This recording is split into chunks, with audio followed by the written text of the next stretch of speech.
Hey there, I'm Jimmy. We're just going to be taking you through some exercises today to help you with your posture.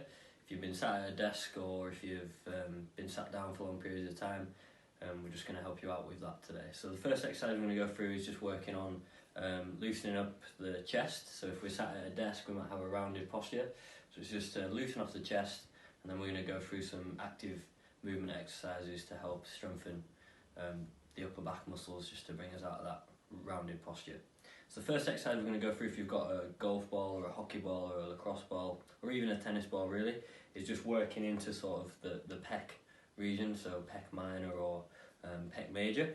So if you've got a wall with your hockey ball, what you're going to do is just going to come in, position the ball so it's in line with the chest, then you're just going to apply a little bit of pressure, trying to seek out any areas of tension or any areas that are tight.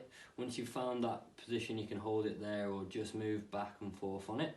If you want to increase sort of the pressure or increase the tension there, you can bring your hand up to the side, okay, and again just apply that pressure and move in, and that'll just allow you to target sort of the upper pec a bit more.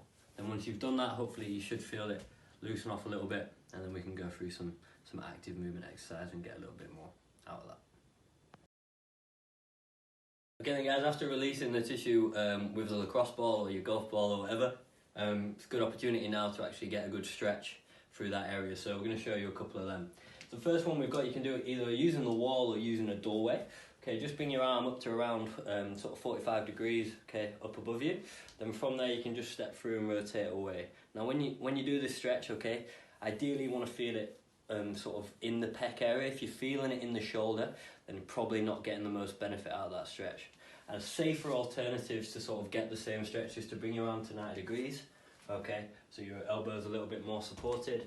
Then again, you just turn away and you should feel that stretch through the chest there. Okay. Right then guys, so we've loosened off the chest, so now we're going to go through some active movements just to work on sort of actively releasing the pec again and targeting sort of good posture.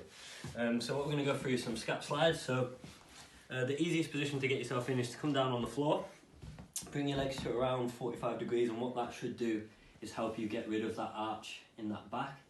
Okay, so you're going to push your back down into the floor.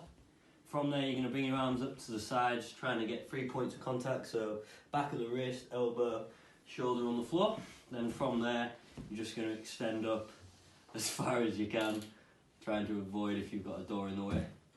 So yeah, you're going to slide up as far as you can, trying to keep that back flat into the floor, and then coming back down. If, as you're coming up, you feel like your arms are starting to lift off the floor and you're getting particularly tight, you can just hold that position for a few seconds, then reset, and then go again. Okay. Same again when you're in this position, just trying again not to allow that back to lift up off the floor. So working really hard to keep that back pressed into the floor as you press up and back down. Okay then folks, so we're now going to move on to some like lower back postural correction exercises. The first one we're going to go through today is the pelvic tilt. So as you can see, Kensley in this position on the floor, legs around 45 degrees, as previously discussed, just to complement that lower back position. Okay, then from here, what he's going to do is you'll see he'll have a slight arch underneath his back. Okay, so he's in an anteriorly tilted pelvis, or his pelvis is tilted forward. And what we're going to do is we're just going to apply either a towel or a hand or a slider or any sort of piece of equipment that you've got underneath there, just to provide a bit of feedback.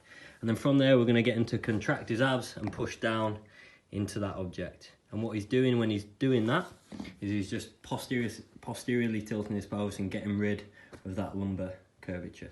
Once he's got that position and he can contract his abs accordingly, what he's going to do is he's going to repeat, he's going to push his back down into the floor, and then he's going to drive through his heels and lift his hips up towards the floor. So this is a progression of this exercise. You should feel this in his bum or in his glute muscles, okay? And what he's doing whilst he's doing that is he's keeping his lower back nice and neutral whilst contracting his abs as well. So he should feel that in his glutes. Okay then folks, so now we're going to progress forward. So we've got our posterior and anterior tilt, we've contracted our abs, we've been able to maintain that position whilst moving the hips up and down. So now we're going to progress to a slightly more complex exercise. it's referred to as sort of a Superman or a bird dog stretch.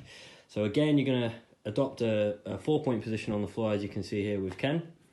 He's going to contract his abs, and then he's just going to control and extend his opposite arm and opposite leg back. Once he does this, he's trying to keep his abs switched on and trying to prevent his hips from rolling side to side. Nice, Ken. If you're struggling with this exercise and it's a little bit too complex and you can feel yourself losing balance and losing your posture, then you can just break it down and just move one independently back to the middle and then move the opposite arm. So it's all about control. These exercises should be performed nice and slowly, giving you the opportunity to make sure that you're maintaining that position. Nice, Ken.